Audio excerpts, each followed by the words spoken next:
قوم معاف کرے گی نہ آپ کو تاریخ معاف کرے گی۔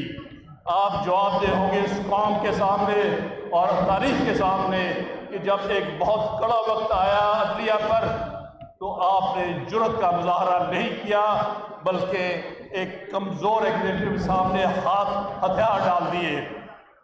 بہرحال اب بھی موقع ہے، میں لاہور ہائی کورٹ بار ایسوسی ایشن کو خراج تحسین پیش کرتا ہوں کہ انہوں نے فیصلہ کیا ہے کہ انشاءاللہ ان سارے اقدامات کو چیلنج کریں گے اور پھر ہم ان کو اور اسی طرح بلوچستان کی باروں کو میں سلام پیش کرتا ہوں۔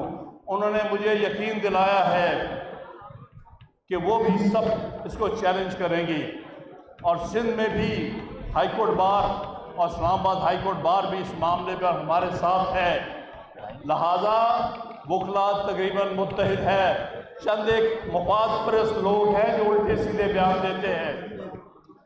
اور اس کے بعد ایک بات آخر میں عرض کرتا چلوں جو ہم سب کے لیے بہت اہم ہے۔